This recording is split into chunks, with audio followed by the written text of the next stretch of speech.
Ese mueble siempre me ha llamado la atención, me parece tan práctico. Este. Claro, porque tienes doble fondo y con eso... Javier, ya estamos conectados, o sea que ya estamos en directo. Vale. Pues, si quieres empezamos ya, ¿no? Sí, ya estamos. Perfecto.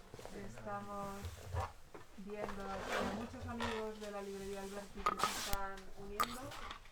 Otra tarde más de encuentros en Alberti, en casa.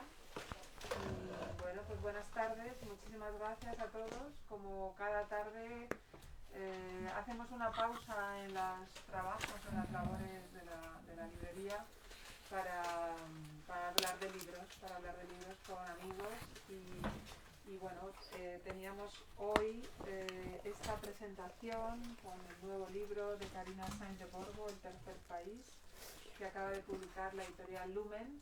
Lo tenéis ahí encima de la mesa. Carina Sainz de Borgo es periodista cultural y esta es su segunda novela. Hace 2 años escasos, ¿no? Sorprendió a la crítica, sorprendió a los lectores con su primera novela, La hija de la española, también publicada en Lumen y traducida a muchísimas lenguas distintas. Fue toda una sorpresa, con premios internacionales. Bueno, dice Aramburu, Fernando Aramburu, sencillamente magistral. Tuvo muchísimas buenas críticas y desde luego la opinión favorable de muchos lectores aquí en este país y en Latinoamérica y en muchos otros sitios. Y esta tarde pues también muchísimas gracias porque estamos con Javier Ors, periodista cultural, escritor, trabaja en la sección cultural de La Razón y acaba de publicar un libro que estábamos hablando ahora mismo, no hace un minuto. Sí. No sé si te has puesto, te tienes que poner el micro. ¿Pongo el micrófono? El micro, sí. Ay, mira, en la camisa. En la camisa. Sí, ahí, ¿no? Un poco más arriba, en la camisa, mejor. Para que se oiga mejor. En el cuello de la camisa, sí. Un libro sobre el viaje a la Alcarria, Sí, ¿no? sobre el viaje a la Alcarria. Una aventura periodística se llama. Una aventura periodística publicado por Calambur muy recientemente y que desde aquí también recomendamos. Es una tarde de conversación tranquila, de parar el día para hablar de literatura, de buena literatura, de la buena literatura de Lumen, que nos ofrece, bueno, en las librerías sus novedades, su catálogo fantástico. Y aquí estamos. Muchísimas gracias a los dos por estar aquí. Nada, vosotros. Y venga, animadnos a leer El tercer país. Bueno, yo como creo que la mejor presentación de un escritor son sus palabras, que Karina lea el arranque. Llegué a Mezquite buscando a Visitación Salazar, la mujer que sepultó a mis hijos y me enseñó a enterrar a los de otros. Caminé hasta el fin del mundo, donde yo creí que el mío había acabado. La encontré una mañana de mayo junto a una torre de nichos. Vestía mallas rojas, botas de trabajo y un pañuelo de colores atado a la cabeza. Una corona de avispas revoloteaba a su alrededor. Tenía el aspecto de una virgen morena extraviada en un basurero. En aquel solar reseco, Visitación Salazar era lo único vivo. Su boca de labios oscuros escondía unos dientes blancos y cuadrados. Era una negra guapa, bien dispuesta y empulpada. De sus brazos, gruesos de tanto frisar tumbas, colgaban bolsas de piel a las que el sol sacaba brillo. En lugar de carne y hueso, parecía hecha de aceite y azabache.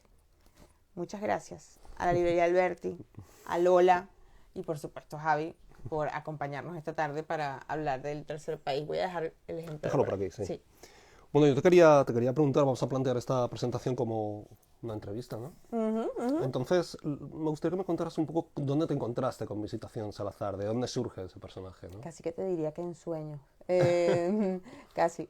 No, mira, el libro El tercer país detona, por decirlo así, en mi cabeza a comienzos del año 2019, comienzos del año del lanzamiento de La hija de la española.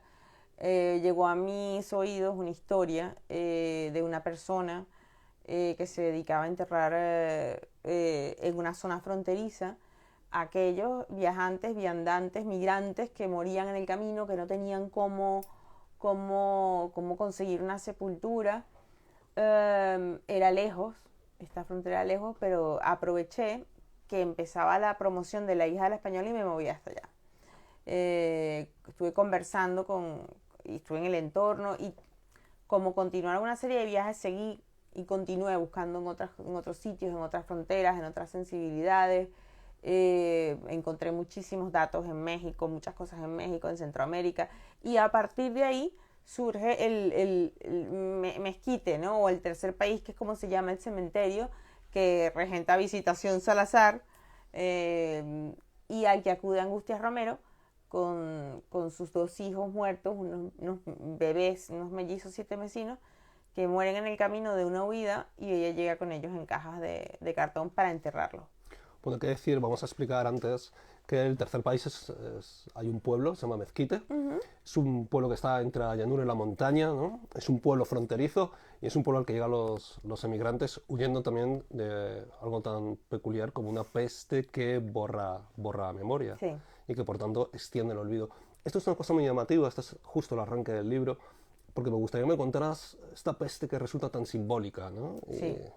Sí, la peste tiene un principio práctico y alegórico y simbólico tremendo, porque una peste dentro del tercer país es aquello, o la peste, es aquello que supera al individuo, ¿no? En su capacidad individual de responder ante algo. Una peste podría ser una hecatombe natural, un terremoto, un régimen totalitario, una pandemia, como la que en efecto atravesamos y hemos venido atravesando. Sí, de hecho, esta semana... sabes que los teléfonos te recuerdan cosas, ¿no? De tal día hace un año, y aparecía una foto del manuscrito y decía, Dios mío, estoy escribiendo una novela sobre la peste, ¿no? Porque había retomado y yo dije, oh, por Dios, ¿no? Justamente cuando acaban de decir que era una pandemia. Entonces eso sí, le da un poder alegórico tremendo, ¿no? Una cosa tan terrible que empuja a la gente a marcharse así se andando. Pero a mí me gustaría que me contaras también de todas estas pestes que has mencionado, que pueden ser muy alegóricas, ¿cuál es la que tú crees que es la peor, la que más nos está hoy en día? El cinismo. Yo creo que hay una turbación y una polarización tremenda, ¿no? En nuestro día a día, en nuestras conversaciones, en nuestra manera de sentirnos dentro de un lugar, ¿no? Dentro de nuestra propia relación con el mundo ahora es hostil. Y yo siento que la capacidad de multiplicación y de amplificación que tiene eso, según qué medio, por ejemplo, Twitter. Tú te asomas a Twitter y ves Humareda, ¿no? O ves Gresca todo el rato. Y creo que eso está siendo mucho más presente de lo que he pensado. Porque había pensado en decirte, bueno, un régimen totalitario o un conflicto, que también, pero el otro es mucho más poderoso. Me gustaría volver un poco más a la novela porque me llama mucho la atención que Visitación Salazar entierra a los muertos justo en contra de la ley de los hombres. Y a mí ahí me parece interesante porque entroncas con el mito de Antígona, ¿no? Exactamente. Y ahí hay un conflicto entre los hombres y la ley divina. La ley. ¿Por qué es tan importante dar un buen entierro a las personas? Porque una persona que no tiene sepultura es como si ni hubiese vivido ni hubiese muerto, como si no hubiese existido. Y tenía esa sensación como en la Antígona de Bergamín, cuando se describe cómo el hermano va a estar a merced de la intemperie, de las rapiñas, que a mí todo eso me genera una angustia y me parece que tiene un elemento de invisibilidad, de tiranía, de injusticia. Y de hecho, Visitación Salazar y Angustias Romero, en el fondo, van a violar una ley, porque este es Mezquite es un territorio tremendamente hostil, donde la ley no la dictan, digamos, los aprovechados, los delincuentes, los caciques, y ellas deciden quebrar esa ley, que es usar un cementerio que es ilegal, para ellas hacer posible lo que consideran justo, que es que alguien tenga una sepultura y por lo menos se recuerde cuando muere. Hay cientos de personajes en el libro donde ellas los apuntan por el día en que lo entierran, pero no saben absolutamente más nada de ellos, ni siquiera cuándo mueren o cómo mueren o sus nombres. Y en los sitios a los que fui, era paralizante esa sensación. De repente, porque en la novela yo describo nichos hechos con bloques de ventilación, pero los que yo vi eran unos cementerios polvorientos, en medio de la nada, eran hileras e hileras de cuadrados de cemento, donde se apuntaba el nombre con fresco sobre y muchas veces decía restos óseos. Me llama mucho la atención porque es una historia muy apegada a la tierra y eso viene a demostrar un poco que la tierra todavía es el poder. Quien domina la tierra es el quien tiene el control. Y en tu novela es el poder, este tipo de poder tan caciquil, ¿no? Es esencial, es determinante, ¿no? Aunque yo me di cuenta que algo a mí me había imantado sin yo poner ninguna resistencia hacia el tema de la tierra. Porque yo tengo la sensación de que estoy escarbando, literalmente como si hiciera así, ¿no? En la arena para ver qué hay. Porque la hija de la española ya tenía esa cosa de pertenecer a un sitio y marcharse. Había un elemento de habitar un lugar. Pero en este caso es mucho peor, porque es que realmente es una persona, Angustias Romero, que hace un viaje de 600 kilómetros andando para llegar a un sitio donde poder enterrar a sus hijos muertos. Y no solamente eso, es que decide quedarse. O sea, decide quedarse a dormir y a vivir y a permanecer en ese lugar, que además es un lugar, como tú dices, en medio de la nada, desértico, polvoriento. Con víboras, buitres. Víboras, buitres. Guerrilla. Chivos que comen basura. Sí.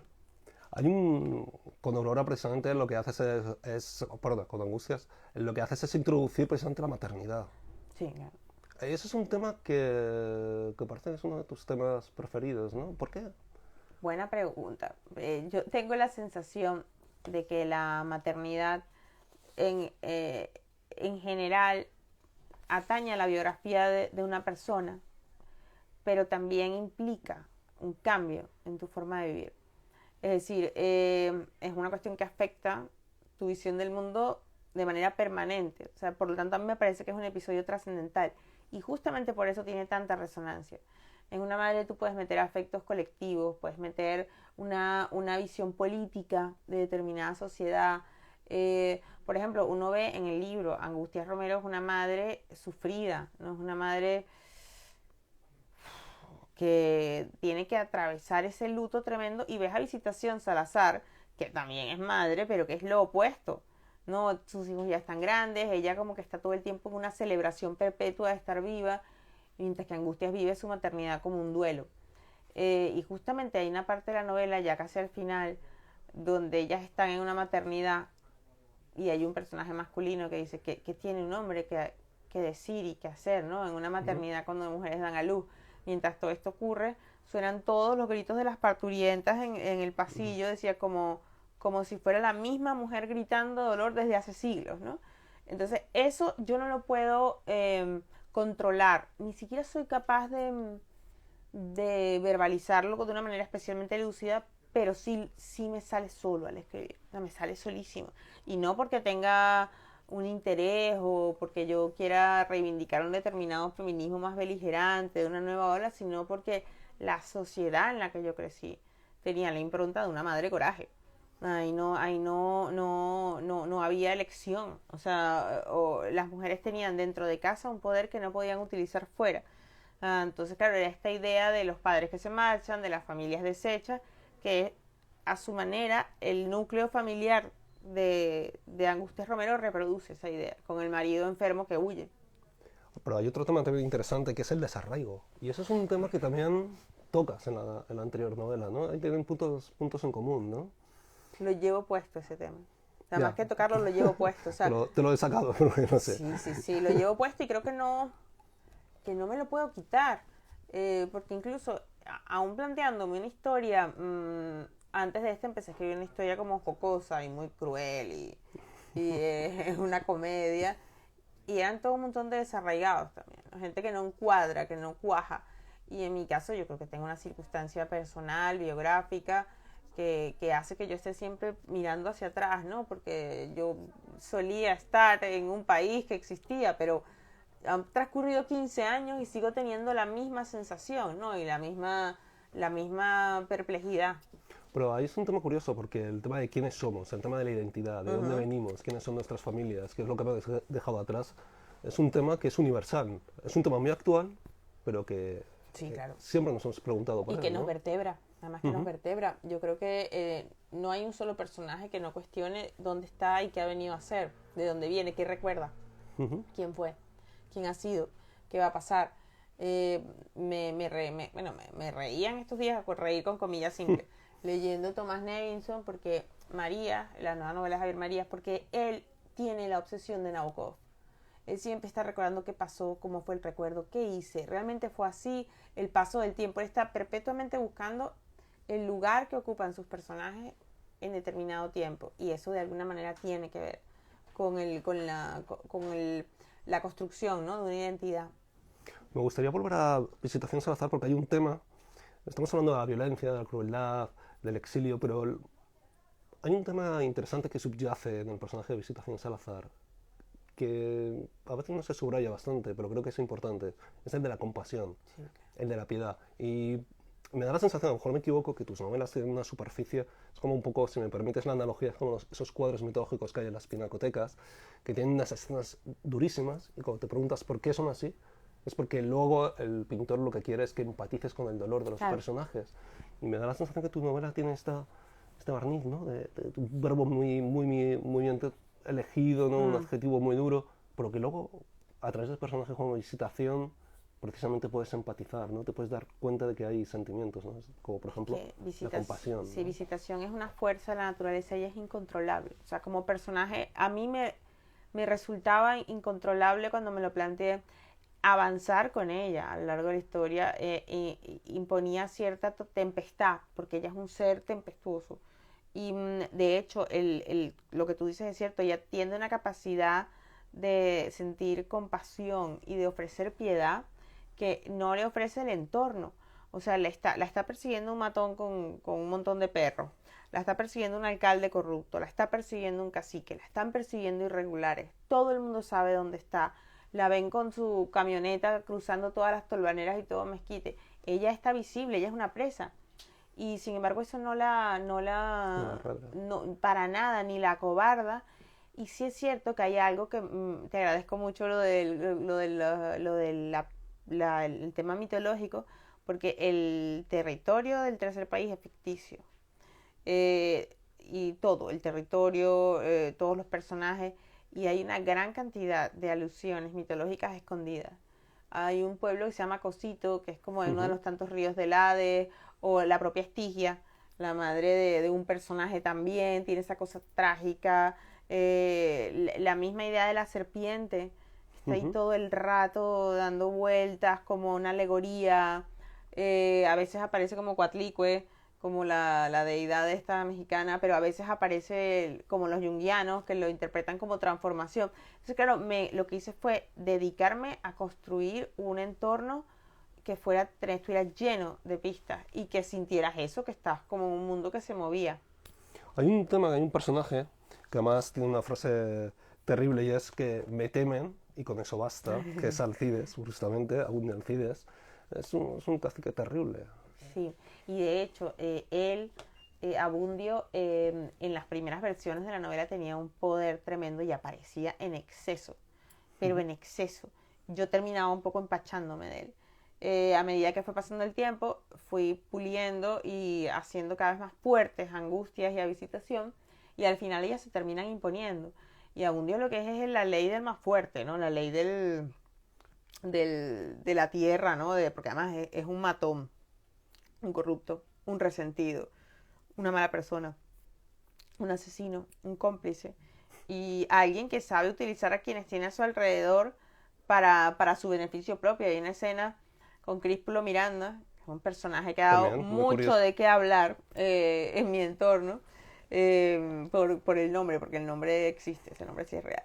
Y él viola a Críspulo Miranda. Abundio viola a Críspulo cuando él es apenas un adolescente, ¿no? O sea, la escena de la violación tenía toda una recreación donde tú más o menos te puedes hacer una idea de quién es Abundio por la manera en que trata a Críspulo. Lo trata como un animal desde pequeño. Además, Críspulo es un personaje que aparece en una zanja, en una carretera, con la cabeza de su padre decapitada en la mano, porque los irregulares han matado a su familia. Ya tienes esa foto y ves cómo actúa un ser con poder sobre él, y te queda muy claro que Abundio es de temer, es realmente un personaje temible. Hay muchas personas como él, como Abundio, ¿tú crees ahora mismo? de ese corte. En determinados contextos te diría que sí. Básicamente en contextos fronterizos, gente que saca provecho de otras, que está todo el tiempo reafirmándose, imponiéndose, delimitando su territorio, delimitando su capacidad de hacer daño, de ejercer influencia, de tener poder. Y además, Abundio lo que tiene es que aparte de generar una profunda antipatía, impone miedo. Da miedo, es el elemento que te pone nervioso, qué va a hacer, dónde está este hombre, dónde va a aparecer. Es curioso porque tu novela habla de la frontera. Y estaba pensando que justamente en un mundo tan global como hoy, donde parece que todo tiene libre circulación, menos una cosa, los hombres. Los hombres tienen fronteras. Y eso sí me llama mucho la atención, porque tu novela es muy fácil reconocerla en muchísimos casos reales, ¿no? Claro, claro. Es que de hecho, ahora que lo dices, piensa que vamos a pensar, por ejemplo, en el 2018, 2019, la caravana de Centroamérica de gente que huía desde Honduras y que tenían como reto, ¿no? Como estación final del viaje llegar a Estados Unidos. Ahí se mezcló gente de todo tipo y solo buscaban una cosa, que era huir, pero se tenían que apoyar entre ellos. O sea, en el sentido de, por ejemplo, había muchos maras que estaban huyendo y eran los que dirigían a la gente, pero luego y todo el tema de los refugiados sirios nos dio mucho que pensar, ¿no? Y me voy a atrever, ya que estamos en la Alberti, y lo voy a decir, porque a mí me ha desconcertado mucho que, bueno, en el libro tiene 8 días en la calle, que no sé si los lectores se han dado cuenta, que hay un guiño al éxodo y la diáspora venezolana, ¿no? Que se va caminando a diferentes sitios, a Colombia, a Chile, a Brasil. Eso también está ahí, ¿no? Y me gustaba repetirlo porque es como decirle al lector, esto está más cerca de lo que tú crees. Si se lo comentaba a una amiga en le digo, yo voy a contar mi propio éxodo judío. Y tiene un poco ese elemento, pero claro, exageradísimo, con un entorno donde retumbe la novela para que esto sirva para acercar al lector, no para espantarlo o para hacerlo que tenga una opinión preconcebida. Precisamente ese éxodo, y además es una cosa que en España a lo mejor lo podemos conocer muy bien, ha dejado muchas fosas precisamente en los caminos, porque la gente se iba muriendo y había que enterrarla, ¿no? Y precisamente ahí tienes a tus personajes, ¿no? Que son los que están ayudando a eso, ¿no? Sí, totalmente. De la cantidad de fosas comunes que hay en España sin identificar son tremendas. O sea, y lo estaba pensando ahora que dijiste, por ejemplo, uno piensa en Machado, ¿no? Machado en Collioure. Y como se ha planteado tantas veces, traerlo de vuelta, decía, sería un error tremendo, porque dejaría solo aquel montón de españoles en aquel cementerio en Collioure. O sea, todo constela, ¿no? De alguna manera. Y el día que se publicó la novela, salió en los medios y en la radio, habían conseguido el cadáver de una profesora de escuela en la guerra civil y consiguieron las pinzas, los ganchos y una peineta, que era una cosa así. Claro, incluso hasta en el desorden absoluto hay rastros de lo que fue. Eso es una mujer, o sea, eso es un libro con el protagonismo de las mujeres muy, muy acentuado. Pero hay un personaje que sí me gustaría sacártelo a colación, que es Aurelio Ortiz, porque es un personaje que además se redime, y a mí ese aspecto me parece muy interesante, ¿no? Aurelio como personaje me dio muchísimo trabajo, porque de alguna manera él era un punto de vista. La novela está narrada en 2 voces. La primera de Angustias Romero, llegué a Mezquite buscando, y luego tenemos a Aurelio, que es un falso omnisciente. Cada vez que Aurelio está, aparece este omnisciente. Entonces, él es como mi cámara. Entonces tenía que hacerlo, estar en sitios donde no era tan fácil estar. Tenía que ir preparando, ¿no?, qué iba a pasar con él. Y la verdad es que eso me dio mucho trabajo y me gustó hacerlo. Porque además yo misma le fui cogiendo cariño al personaje y fui viendo cómo se crecía, cómo hay una parte de la novela en que él huye de madrugada, ¿no?, y conduce con las luces apagadas.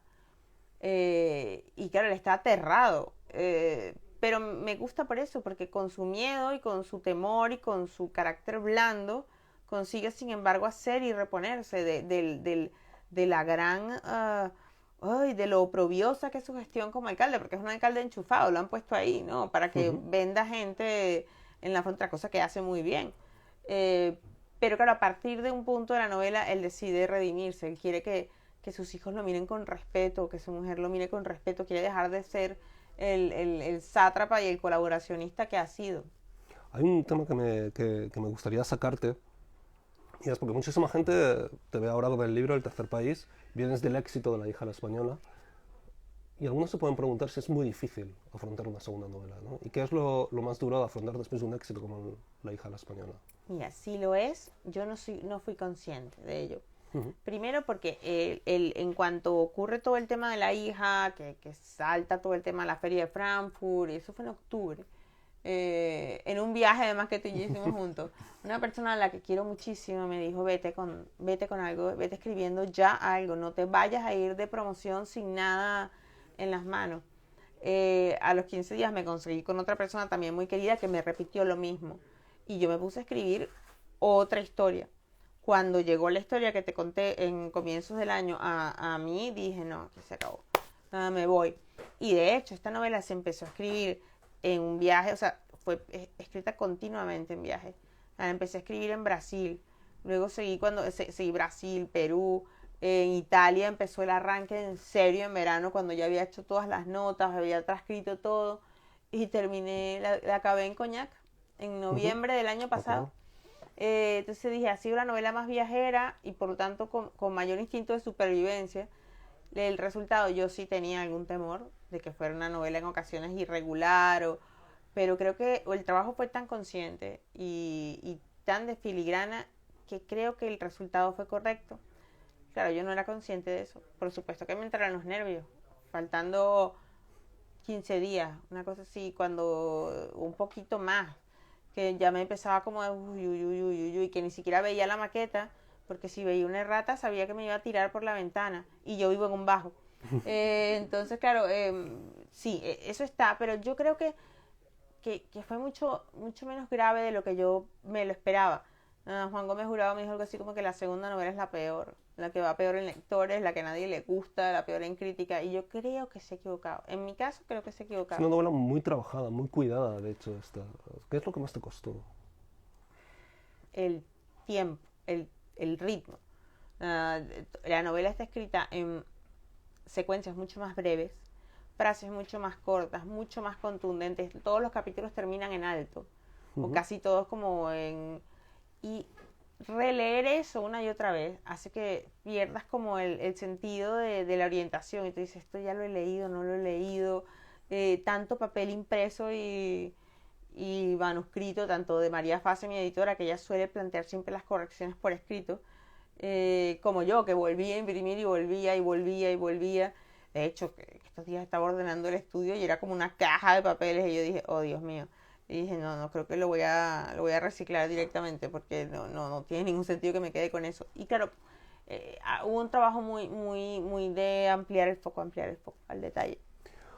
Yo creo que vamos a ir acabando con una pregunta y es, igual que antes hablabas de todas las referencias mitológicas que tiene, me gustaría que hablar de otras, por ejemplo, Juan Rulfo. Por ejemplo, una vez comentando tu novela me decías, bueno, también tiene alguna referencia al Quijote, ¿no? Aquello del viaje. Sí. ¿Cómo fue trabajar con esas referencias? Te documentaste muchísimo, leíste muchísimo por esta novela. Sí, eso sí es cierto. Lo leí muchísimo en el paso previo y sobre todo cuando me atascaba. Me terminé leyendo La Metamorfosis, fui a Ovidio, buscando Homero, me metí con Cervantes, sobre todo con los entremeses, que es el guiño que hay. Entonces, claro, la gran pregunta es, ¿por qué se mueve la gente que viaja? O sea, ¿por qué Eneas sale con su padre enfermo a cuestas? ¿No? ¿Por qué Alonso Quijano y Sancho Panza van dando vueltas en un viaje aparentemente errático, donde el que está más loco es el que está más lúcido? ¿Pero a qué han ido a buscar?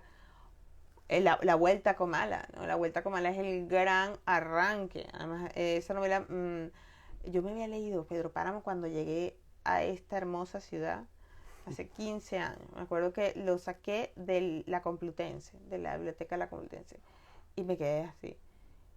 Y de repente empecé a volver sobre él. Quería una novela fantasmagórica donde hubiese muchos muertos, donde no supiésemos quién estaba vivo y quién estaba muerto, y volví. Me la leí 3 veces más y además me la leí con mala baba, o sea, me la leí escribiendo detrás las cosas que yo quería ir haciendo. Y por eso está esa frase, ¿no? Ese epígrafe que dice: Doña Edwige, ¿usted ha escuchado alguna vez el quejido de un muerto? No, más le vale. Pedro Páramo, Juan Rulfo. Pues yo creo que lo vamos a dejar aquí. Y bueno, muchísima suerte con la novela. Gracias a ti, muchísimas gracias a ti. Aprecio mucho tu tiempo y que esta conversación, de verdad, y que Lola nos haya invitado. Y bueno, ahora es el turno de... Yo no sé si hay alguna pregunta que te haya llegado que quieras formular. Sí, hay muchos lectores que están aquí muy atentos a esta conversación que habéis mantenido sobre El tercer país, la nueva novela, segunda novela de Carina Sainz-Borgo. Y aquí entre ellos pues han estado resaltando cosas que comentabais, ¿no? María Faste, que está aquí también muy atenta. María, te quiero. Pues ha dicho la literatura, esta novela, Carina Sainz-Borgo representa la nueva literatura latinoamericana y una nueva forma de feminismo. Y alguien le ha preguntado, ¿cómo nuevo feminismo? Su representación. Y María explica la fuerza de las mujeres para sobrevivir y cambiar lo que las rodea. Entre muchas cosas, esa fuerza representa lo que está en esta novela. ¿Crees que es así, sí. Karina? Sí, yo sí lo creo, porque además creo que se lo comentaba a Javi ahora, yo soy muy escéptica con las nuevas olas de feminismo, porque creo que no comparto el horizonte que tienen, no comparto la feminidad como un entorno de agravio ni de victimización. Yo me siento más bien parte del feminismo en el cual fui criada. Es decir, yo crecí en un país subdesarrollado en los años 80 y 90, o sea, los años de mayor crisis económica, donde absolutamente la posibilidad de una mujer de abrirse paso y en una sociedad misógina era dificilísimo. Pero tenía como ese influjo y esa impronta de las mujeres de mi familia, ¿no? Que eran como una alargada sombra en la que no podías evitar sentirte acogido. Y yo creo que a mí eso me configuró mi manera de ver el sitio en el que vivía y de entender a las mujeres. Y por supuesto que una vez que fueron pasando los años y entendí, leí a Susan Sontag y a Doris Lessing, sobre todo a Doris Lessing, comprendí perfectamente que yo tenía más de buena terrorista que de otra cosa, ¿no? Y que el Cuaderno Dorado me había volado la cabeza, ¿no? Como una nuez, que además fue una novela que me regaló mi madre en la edición de bolsillo, bellísima, todavía la tengo en la casa, y no me separé de ese libro nunca, ¿no? Y creo que ahí es que radica el cambio de coordenadas de lo que dice María Fase con respecto a mi relación y mi apreciación de lo que las mujeres representan. ¿Son las artífices del cambio? ¿Crees que serán las artífices del cambio? Si es que se puede conseguir un cambio. No lo sé, pero solamente espero que lo que sea que se haya puesto en marcha no se pueda retroceder en algunos aspectos. Es decir, ya nadie se va a reír de un chiste misógino o machista. Ya nadie va a aceptar sentarse en una mesa o en una conferencia donde solo haya hombres. Determinadas vejaciones y comentarios vejatorios ya no se admiten. Ni en clases, ni en la universidad, ningún chiste de ese tipo. Yo creo que Isabel Coixet lo dijo hace como un par de años, que ella había reído de manera forzada algunos chistes que le parecían patéticos. Entonces espero que ese tipo de territorios no queden abandonados, porque se lo pregunté al Mundena Grandes hace como un par de años. Le dije, ¿qué opinas del nuevo feminismo? Entonces me decía, el feminismo como movimiento ha tenido que avanzar, radicalizarse, para que cuando mengue el punto medio ya no sea el mismo, o sea, ya haya habido un avance. En tu novela Las mujeres, yo creo que tienen un valor particular, porque en un mundo absolutamente violento, en un mundo donde rigen las armas, ellas no solamente lo desafían, sino que son capaces de llevar algo muy necesario, creo, a la sociedad, sí, que es la compasión y la empatía hacia los demás, y sobre todo hacia los débiles. Son dos mujeres desvalidas los que tienden la mano, ¿no?, a los más débiles, hombres y mujeres los que llegan un poco desasistidos, ¿no? Totalmente, y sobre todo con una capacidad de retar a la autoridad tremenda. Hay un episodio en el libro que es real, eso pasó, donde Visitación quiere ir a enterrar a una persona y está cerrado el cementerio, le han cerrado el cementerio al alcalde. Y ella va, coge el cadáver, conduce hasta la alcaldía y toca la puerta y le deja el muerto en la mesa, ¿no? Entonces, claro, estamos hablando de unos personajes que tienen una fuerza arrolladora. Y tú dices, no, no pueden ser ciertas. Sí, sí son ciertas. Sí, sí existen. Yo las he visto, de verdad que las he visto. Puede que no duren tanto en el tiempo, pero he visto esos 5 minutos, esos fogonazos, ¿no? De valor y de carácter. No sé si hay alguna pregunta más. Pues no hay más preguntas hasta aquí. Bueno, pues sí, muchos comentarios de que interesante la conversación, ganas de leer El tercer país y bueno, pues aquí lo dejamos. Esta es una conversación inicial porque es un libro que acaba de salir, Sí. o sea que lleva, como has dicho, 8 días en las librerías y hay que leerlo para seguir hablando de él. Así que, Karina, ya sabes que aquí en la librería Alberti tienes esta esquinita, y Javier también, por supuesto, para seguir hablando de la buena literatura latinoamericana, de la cual, desde luego, Karina es una de las grandes representantes. Ojalá. Muchísimas gracias a todos por estar ahí siempre. Joan, bueno, tantos Eladio, a tanta gente, Marta, tantísima gente. Es un gusto sentirse arropados, ¿no? por buenos lectores, buenos amigos y desde luego fieles amigos de la librería Alberti y de sus encuentros ahora mismo en formato digital y bueno, aquí seguiremos durante mucho tiempo. Muchas gracias a todos. Gracias a vosotros. vosotros. Y feliz tarde. Muchas gracias. Muchísimas